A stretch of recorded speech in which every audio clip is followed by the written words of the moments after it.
Salut à tous et bienvenue pour le journal du Mercato M, un point rapide et complet sur le Mercato et sur l'Olympique de Marseille. On démarre avec les dossiers Gomis et Vainqueur, on en parle beaucoup ces derniers jours, mais il y a du nouveau.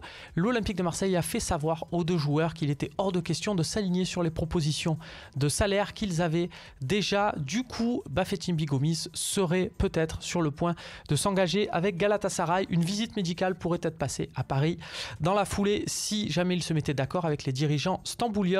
Voilà, donc le dossier Gomis s'éloigne, le dossier Vainqueur également. L'Olympique de Marseille ne payera pas donc le salaire qu'il avait l'an dernier à la Roma, ce qui éloigne très nettement les positions du joueur et du club marseillais.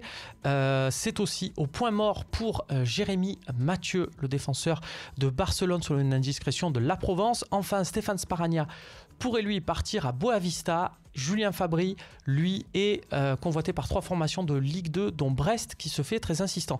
Quasiment que des départs aujourd'hui, à vous de nous dire si c'est une bonne nouvelle ou pas. On passe du côté de la Ligue 1, où là aussi, il pourrait y avoir des départs, notamment celui de sa plus grosse pépite, Kylian Mbappé, qui a fait savoir qu'il n'était pas insensible à la proposition du Real Madrid.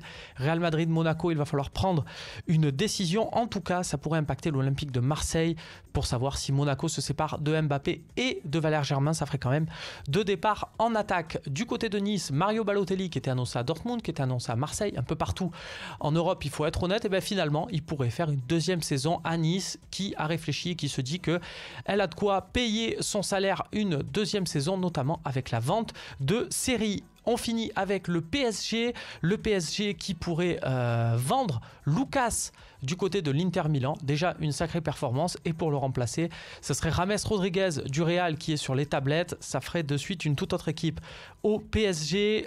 Tiens, une petite info aussi du côté de Lyon qui arriverait à refourguer Maxime Gonalon à la Lazio de Rome.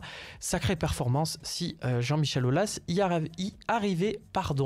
On se quitte avec une info à l'étranger. Morata, l'attaquant du Real Madrid, qui pourrait signer à Manchester United. On parle d'un montant de 80-90 millions d'euros. Tiens, du coup, qu'est-ce que va devenir Anthony Martial, qui avait été recruté pour ce même montant? Pourquoi pas le récupérer en prêt? C'est une idée, ça peut peut-être devenir une piste. On le verra dans un prochain journal du Mercato M.